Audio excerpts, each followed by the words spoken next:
Welcome to Intro to the Semantic Web, and in this presentation we're going to walk through the basics of creating a variety of data sets using semantic web technology.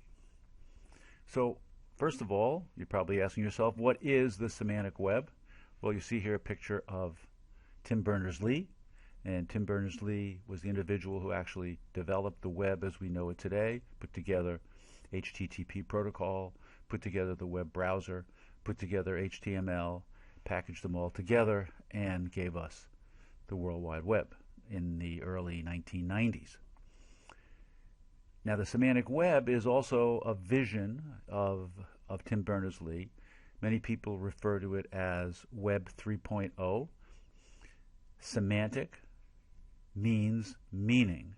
So the semantics of something is the meaning of something. And so the problem with the web, with web pages, is that when you download a web page, the browser displays the information to you, but the browser knows nothing about the content of the page. It's up to you, the human, to make sense of the meaning of a web page. So the vision of Tim Berners-Lee with the semantic web was that we should be able to describe things in a way that computers can understand information that exists on the web. And so that's where Web 3.0 comes from, that the World Wide Web should be an intelligent web system of structured linked data that can be queried and inferred by computers rather than humans looking at information and trying to integrate it. Now, the whole idea of the semantic web is a simple idea. So an important aspect of the work of Tim Berners-Lee is to keep things simple. So the concept of the semantic web is based around the notion of triples. Triples can be reflected by thinking of things as a simple sentence. So you have a subject, what we're talking about, a predicate where we describe some aspect of that subject, and then an object. So, for example, Fred has age 22. Subject is Fred, predicate would be age, and the object would be 22. So when we do this and set up subjects and predicates and objects, these little triples, we can end up with a graph of relationships. And so we're actually seeing this today in the database world, where a lot of the databases are moving from relational databases to graph databases. And graph databases are based around the idea of triples. So here's a little graph database, a graph showing the relationship of subjects, predicates, and objects. So we have the White House. It was constructed, that's our property, in some range of dates. And so we have a number of properties that describe the entity called the White House, the subject called the White House. The address, Pennsylvania Avenue, the resident at some point was President Obama. Things change. Designer James Hoban, and then there's a document property, and then the value of that property is a Wikipedia link. So that's one way to think of the semantic web. And you can also, in addition to describing facts about the White House or President Obama, we can also talk about categories of things. So we can also say, let's look at a little thing about, we want to talk about a chimpanzee. So a chimpanzee has a property, a geographical range of Africa. Typical habitat can be rainforest and grassland. So you can have a single property can have several values. But this is an interesting one here. Chimpanzee is a subclass of great ape. So we can talk about categories of things and define them as classes and subclasses, similar to object-oriented design where you have classes and subclasses, but not the same thing. We're not talking objects here. We're talking hierarchies of categories. Now, when we look at the technologies behind the semantic web, we see there's what's called a semantic web stack, where things at a lower level provide foundation for things at a higher level. So technically, the semantic web technology has been written in RDF, which is a vocabulary of XML. You don't need to know this right now, but just be aware that this is the foundation of the semantic web. And built on that are more complicated things, but not that complicated. There's a vocabulary called RDFS, which helps you describe categories of things, and we'll get into this later. But there's also a way to describe rules about how we can think about some of the facts that we describe. Then there's the notion of ontologies. Ontology is a way that we describe relationships among the categories of things in a vocabulary that we're looking at. And then we'll also take a quick look today at Sparkle, which is the query language for the semantic web.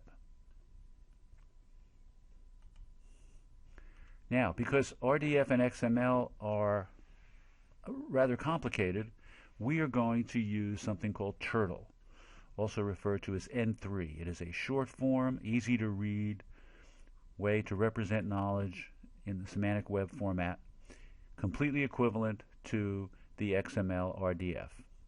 So we're not going to really look at XML RDF. We're going to look at its easier cousin called Turtle, or it's also called N3. So RDF XML, it's rather difficult, verbose, not difficult to author. It's just wordy with lots of tags and URLs. But Turtle is much simpler and more concise, and so we're going to take advantage of that. So let's take a look at an example to get you started thinking in terms of triples, or taking information and breaking it down into simple, short sentences based on subject, predicate, and object. And if you've got experience in the database world, you see these diagrams, they very much look like entity relationship diagrams, which comes out of the database world. So we have the subject that we want to talk about, we have a property, and then we have a value. So Lee Feigenbaum, who's a sort of famous AI researcher, we're going to say something about him. He works for a company called Cambridge Semantics. We can also say Lee Feigenbaum was born in 1978, so we can describe that as with this diagram that reflects the triples that we're talking about. And then we can talk about Cambridge Semantics. We can say its headquarters are in Massachusetts. Now, how would I go about taking this structure, this information, and describe it as actual triples? Well, let's take a look at how we would do that. So here I'm very simply outlining subject, predicate, and object as a triple. So a triple in a triple store, which is what it's called, actually sort of a triple database, but it's essentially a text file. You're going to create a text file with information that looks like this. So here's our subject, Lee Feigenbaum, space, here's our property, employer, space, and here's our object, Cambridge Semantics, and we follow it with a period to indicate end of triple. Notice there's no spaces between Cambridge Semantics. So when you're writing your triples, the subject, predicate, and object are space delimited. Okay? And here's a fact about Lee Feigenbaum's birth. Lee Feigenbaum, birth year 1978. Now we say something about Cambridge Semantics. Headquarters is the property. Boston, Mass is the object. And then Boston, Mass, we can now then say something about Boston, Mass. Boston, Mass has a population of 574,000. So this is very simply writing our data as triples. Now this raises a potential problem for the semantic web world. Anybody can define the data the way they want to define it, and they can define their triples the way they want to define them. But we want to live in a broader universe. We want to be able to integrate our data with other people's data. So for example, Wikipedia. The information you see on Wikipedia is represented in a triple store. Millions of triples sit behind Wikipedia. And Wikipedia has its own vocabulary, its own set of rules. So the question is, how can we distinguish what I mean by employer from what maybe Wikipedia means by employer? Well, we need a way to specify where these terms come from, because anybody can make up these terms. But there are some people who have done this in a formal way, and we want to be able to take advantage of them. So the answer is we need namespaces. So namespaces is essentially an identifier that represents where these terms have been defined. And if we share namespaces, then we can share information. It turns out that namespaces in the semantic web are based on URLs. So here is one way that we would set up a triple store with namespaces. So here what I'm saying, this is actually some actual triple store code. This will compile in effect. So what I'm doing is I'm saying I'm going to make, these are my terms that I've made up, coil, but I need to assign a namespace to it. So I need a URL. So here I'm using my Lyle _coil account as my namespace, and I'm setting up a prefix called FC, my initials. And I'm saying anytime you see FC as the prefix of a term, assume that that comes from the SMU _coil namespace. So notice how I've taken all the terms that I used and I put FC colon in front of them. FC Lee Feigenbaum, FC employer, FC Cambridge semantics. There's actually an error here. There shouldn't be a space in here. This will give me an error. So everything, all the subjects are associated with a namespace. There's actually some space issues here. So what we see is all the subjects that I've created have namespace associated. All the properties have namespaces, and some of the objects have namespaces. But things that are dates or constants, you can also put strings in, don't have to have the namespace prefix associated with them. Okay. Now let me say a little word about the URLs that are used for namespaces. When you see a URL namespace, it's important to understand that that URL may or may not exist. These URLs, often referred to as URIs, are used to uniquely identify things that we talk about on the semantic web. It's the way we apply a sort of uniqueness to the things that we're talking about. But it's important to realize that when you see a namespace that looks like a URL, it represents the identifier, but it does not necessarily mean that there is a website behind it. So I could have said _coil/ and I could have put zzzzz in here, and that still would be a valid namespace because it's a URL. Whether it exists or not doesn't really matter. It's often a confusing aspect of the world of URLs. So here's another way to think of your own namespace. So here what I've done is I'm not even using a prefix for my namespace. I'm simply putting a colon up here in this prefix area. This makes it easier to write a triple store. So I'm really putting the same information as I did on the previous slide, but I'm not putting the FC prefix. I'm just putting colon, colon, colon, colon, colon, colon, colon, colon. All those FCs have been replaced by just a colon. And there's a little space here. That's an error. So this just makes it easier to write the namespace. So this is the default namespace. You can either use a default namespace or you can put your own little prefix. Either way, it all works the same, because when a parser takes a look at it, it throws away the prefix and replaces it with the the URL namespace that you're using to distinguish your vocabulary from someone else's vocabulary. All right, let's say a little more about namespaces, because it turns out that the whole concept of these namespaces is quite important in the semantic web.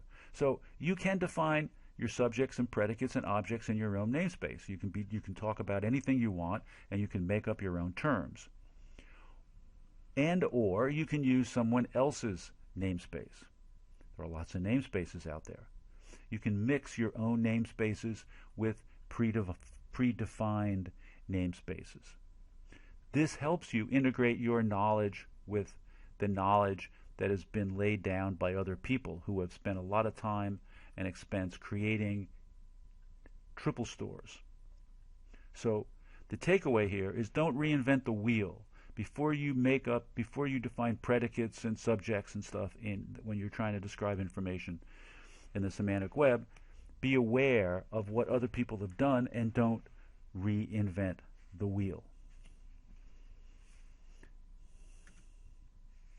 Now, a good place to explore some of these namespace vocabularies is a website, loveoakfin.org, dataset love. And we'll take a look at this in a minute. LOVE stands for Linked Open Vocabularies. These are vocabularies that people have worked on to define the categories of things in various domains. And if you take a look at this website, which we're going to do in a second, you'll see a wide variety of namespaces that you can use for your own semantic web projects. Familiarity with existing vocabularies in namespaces can save you lots of time. People have spent lots of hours trying to come up with the categories of things in their relationships. So it lets your apps take advantage of other data sets. So if you use someone's data set, you can integrate with other people's data sets and greatly expand the range of your semantic knowledge. So the bottom line here is use existing vocabularies as much as possible. And a good exercise is to take a look at some of these vocabularies and try to define some facts using the terms, using the kind of classes like person that they may have defined and some of the properties that are associated with those. So let's take a look at that website, and I want to show you what's there. So here I've switched over to website lov.okfn.org, and I'm taken to this lead page, Linked Open Vocabularies, and they've got a very nice display here. So what you see here is they have categorized 603 vocabularies, and the major ones are displayed in the biggest circles. So as you can see, some of the biggest ones are FOF and DC terms. And FOF is reused. So in this little universe of vocabularies that they have, it turns out that FOF, which stands for friend of a friend, which we will look at shortly, is actually used in 355 other vocabularies. DC terms, turns out, is used by 496. Okay? And then lots of these other ones you can see, BIBO, which I think is a way to describe bibliographies, used by 28 vocabularies. So when you click on FOF, for example, let's see what happens. It takes you to the friend of a friend vocabulary and a description of this FOF project. So this is a FOF project. People put this together, open web, sort of like open source vocabularies. So FOF is a project devoted to linking people and information using the web, based a lot on the work on social networks. And we see here that there are 13 classes or categories of things that we can use to describe things, and 62 properties defined by FOF. And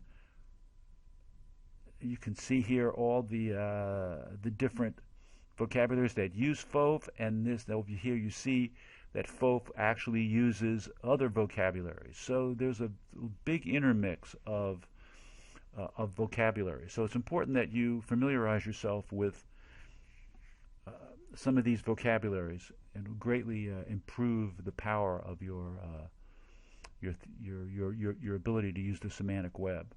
So here we're back at our little slides. Here are some of the widely used namespace vocabularies. FOF that we looked at, that we're going to look at more shortly, something called the Dublin Core, which allows you to describe authors and their dates and places of publication. Schema.org, which we'll also take a look at shortly, which is a vocabulary of common classes of things in the world, movies, books, events, software, and properties used to help describe that. So these vocabularies are available for your use to let you describe whatever kind of information you want to describe. RDF, which we've seen, RDF XML, has a bunch of terms that help you define categories of things. And if you're familiar with the IMDb movie database that's out there, which is information about every movie in the universe, when you go to IMDb and do a search, you're actually searching over a database of triples, because IMDb uses these semantic web technologies, N3, Turtle, and XML RDF. So let's take a little look at FOF, because it's a fun vocabulary that's kind of easy to understand. Began in 2000. It's a collection of terms that helps us describe people and groups and properties. And when we're talking about types of things, like Fred is a person. Person is a kind of a class. So the term classes, as we mentioned earlier, appear in the semantic web, not the same as object-oriented classes, but a term that describes categories of things. So what does FOF have? Well, this is a list I got from the FOF website, where you see the classes, the categories of things that FOF lets you describe. So, for example, a document. So you could say my assignment X12 is a kind of document. So if you're describing something that you wrote, it's a document. If you're describing a person, here it is, a person. You can describe things that are your projects, so a project for the class. You can also have groups. So a group is loosely defined as, let's say you're in a study group. You could describe the name of that group. My study group is a group. SMU is sort of a group. Well, SMU probably would be an organization. So you've got these categories of things, and then within that you can describe the things in your universe with properties. So here are some properties. Age. How old is something? Fred is age 22. Fred has a birthday. Birthday is the property, but the value. Fred's family name. Fred's current project. Fred's family name. Fred's first name. Fred's project could be funded by. Fred has a gender. Fred has a home page. That's a property. You could put that as the home page would be the property. Fred image, and put a JPEG. Describe, allow you to put an image of someone. Fred has an interest. Okay. Fred is a member of some society. Fred has an inbox, a mailbox. Whatever his email address would be. Fred's last name. Fred knows. Fred knows Marla. Nick. Fred has a nickname. So there's all these properties. Workplace homepage, Yahoo chat ID. Properties that you can assign to people, to organizations. It's totally up to you how you want to organize this. So it's very important that you be at least familiar with the kinds of things that FOF lets you talk about. So let's see if we can use the FOF vocabulary to represent some information in the form of triples. So here's what I want to say. Rollo is a person who knows Marla, who is 20 years old, and Rollo plays in the Mustang band. So think about how you could turn this into semantic web knowledge, how you could create triples that reflect this information. So the first thing you want to ask yourself is, who am I talking about? What are the subjects in this? And the subjects, as we read this, we have Rollo and we have Marla. So those are our main subjects. So we can say things like Rollo, and I'm now using my default namespace. So notice I'm using the colon by itself. So somewhere higher up in this file, I would have a description of what that default namespace mapped to. But Rollo is somebody that I know that is not in any of the conventional namespace vocabularies. But I can say Rollo A, and A is a shortcut that I'll explain to you a little more later. But just for now, just think of it as a way to say somebody is a, if you want to think of it that way. So Rollo is a FOF person. So I'm using the person category, the person class from the FOF namespace. So that's why I prefix it with FOF. Here we have Marla, who's from my namespace, is a FOF person. And then I have a period. And I want to say something about Marla that I know. Marla has FOF age 20. Remember, age was one of the properties of FOF. Another property of FOF is knows. So Rollo, FOF knows Marla. Now, Mustang Band, we don't see any description of Mustang Band here, but of what it is, but I know from my own experience that the Mustang Band is a musical group at SMU. So I can use FOF to describe the category of Mustang Band. Mustang Band is a FOF group. And now that I've set up Mustang Band as a FOF group, I can say Rollo is a FOF member of the Mustang Band. So you see how I've mixed the details of subjects and objects that I know about with existing vocabularies, in this case the FOF vocabulary. Now let me just say a little bit about the use of this magic term A. It's really a nice convenience. It really stands for RDF:type, which means the thing on the left, the subject, is a kind of person, or Rollo comes from a class person. Rollo has type person. You can think of it in any number of ways. Again, we're not talking about programming language types or object-oriented classes, but we're using those terms in a much looser sense. Rollo is a kind of person thing. Also notice that the number 20 here is not in any namespace.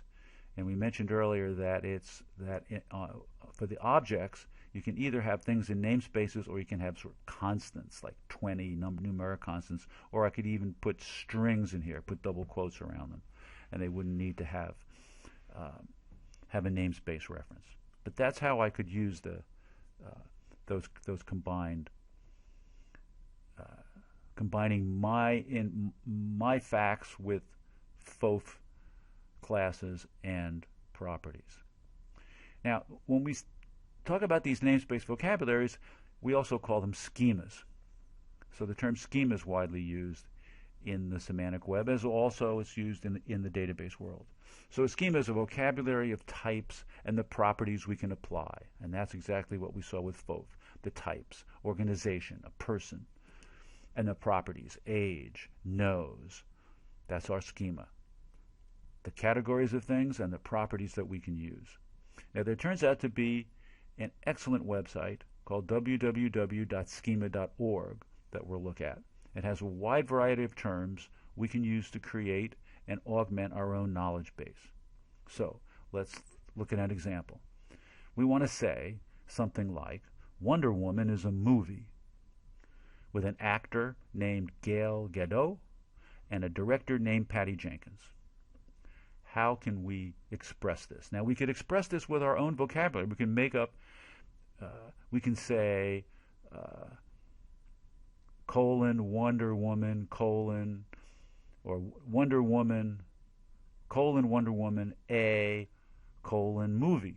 That would be fine.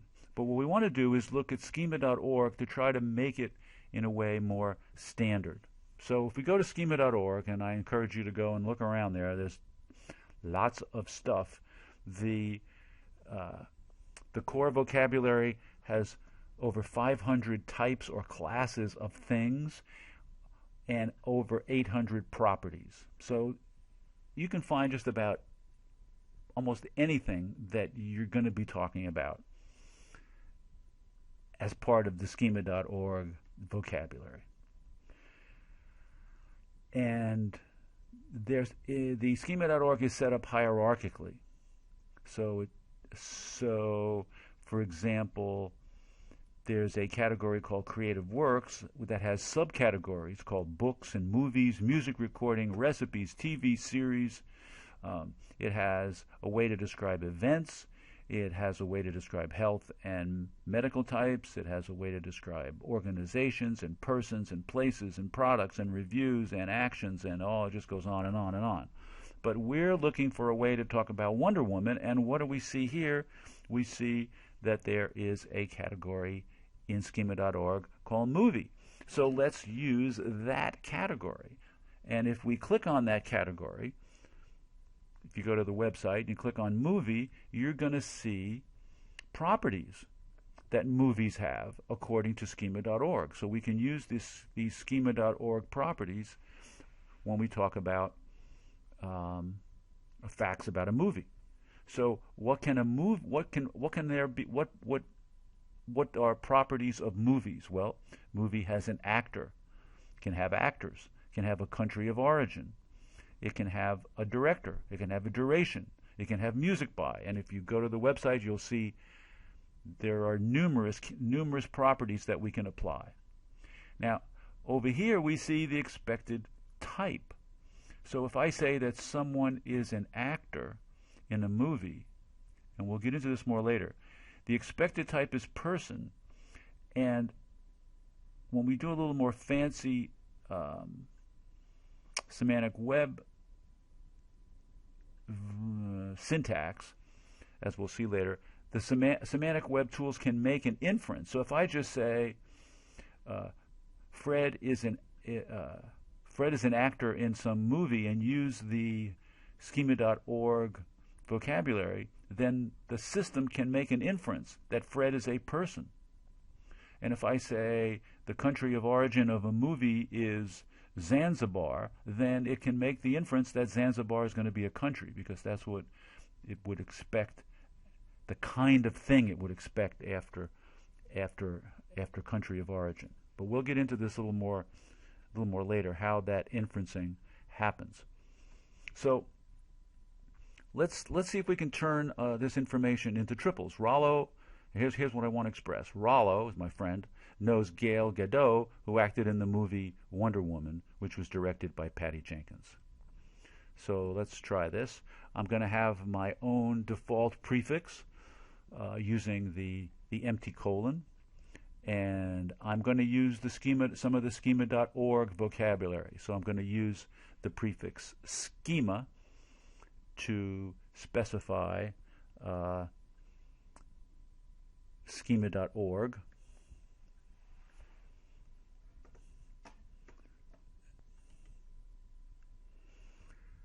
And so let's continue here. And so for FOF, I'm going to set up my FOF prefix, http://fof.org, and we put the URL in those angle brackets. Now let's look at some facts. Wonder Woman, who's in my namespace, a schema movie. So we're making use of schema.org here.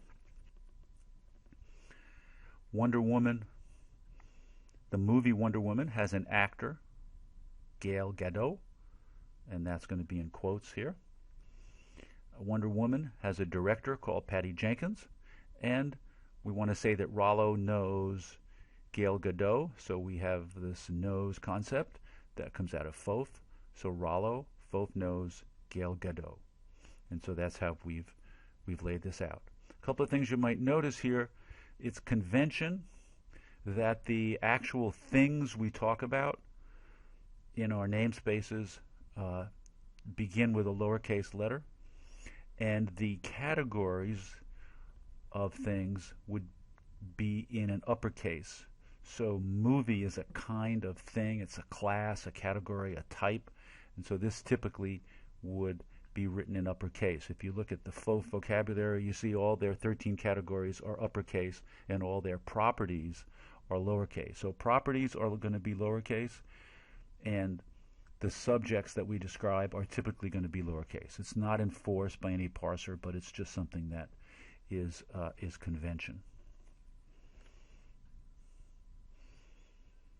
And once again, with this magic A, which makes life very easy for us, what we really are saying and what gets translated behind the scenes by a semantic web parser is that it gets replaced by something called RDF type. So I might mention this. What we probably want to do is add the RDF prefix in here anyway, because it's going to be substituted. So this could be a typical semantic web triple header file. And this is something that I often do when I'm making N3 or any semantic web triple store. I'll have my own website listed here, and you can fill this in whatever you want this to be. You can use the SMU link for yourself, or you can just make something up. Remember, it doesn't matter. It doesn't have to be an actual link. But these are the actual mappings of the prefix RDF to this official URL. RDFS, which we'll talk about later, has one itself. Foth, of course, has this one, and the schema.org is here, and so that's that one. And so then we would add the values. Again, triple alert, subject and predicates versus objects. When we write triples, the subject and the property, first two parts of a triple, must be in some namespace. The object, the third one, can either be in a namespace, or it can be a numeric constant, or it can be a string. The advantage of making the object part of a namespace is that then you can turn around and use the object as a subject. So we can, if you remember what we did, we said we might say something about Rollo plays in the Mustang Band, but then we can take the Mustang Band and move it over to the subject and then start saying things about the Mustang Band itself. And this is what gives us this graph database when we start connecting things, and allows us to describe them in a variety of ways.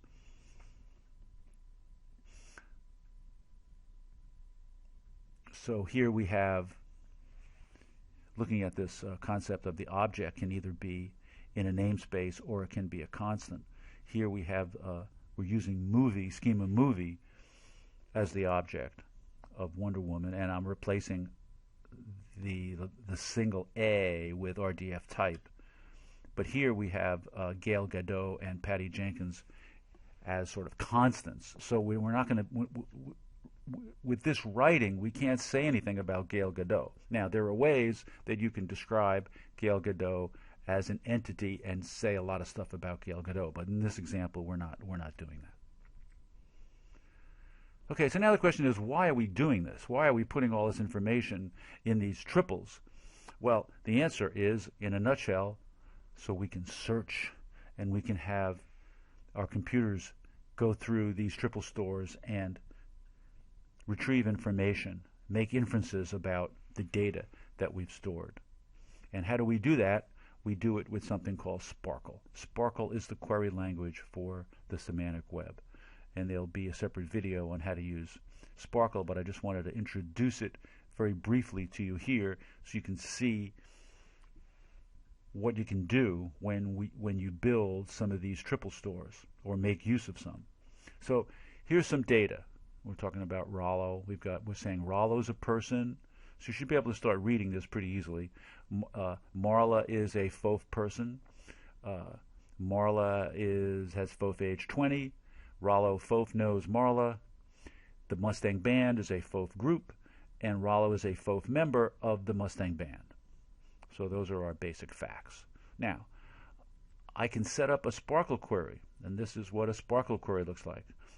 It begins with our definition of the prefixes that we're using. So our default prefix is going to be my own Lyle tilde coil, and FOF is going to be from fof.org. But now we can say, and this very much resembles SQL, a relational database query. We want to select $who. So this is it's called a query variable. We can use any name we want here, but it starts with $, and then we insert this term into a triple, and we're trying to find a match. So we want to find who. We want to find a subject such that this subject is a member of the Mustang Band. So we create this Sparkle query. We associate the Sparkle query with some triple data store, with some data set, and we get back who equals Rollo, where Rollo is described by our default data set. And so that is, in a way, the power of Sparkle and the ability to do queries. But wait, that's not all. Sparkle, the real power here is the ability of Sparkle to make inferences. So let's describe some triples not using the namespace prefixes. Just keep it simple. So I've got Rollo is age 21, Marla age 20, Rollo lives in Dallas, Rollo is a student at SMU, Marla works at Starbucks. Those are some facts about individual entities or things in the universe. Rollo and Marla, those are our, in SMU and Dallas, these are sort of Starbucks. These are things in our universe. But we can also, and it's important that we do this, tell the semantic web what kinds of things these are, because as far as a parser is concerned, it's just a name. Rollo doesn't mean anything. It's a 5-letter word. But down here we can say, using our understanding of various classes and categories, Rollo is a person. I probably say FOF person, but right now Rollo is a person. Marla is a person. Dallas is a city. So we're talking about the things that we're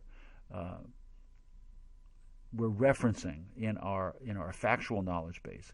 SMU is a school, and Starbucks is a coffee shop. So these are the categories of things that we have. Now, let's look at what a Sparkle query might do. We can query our data.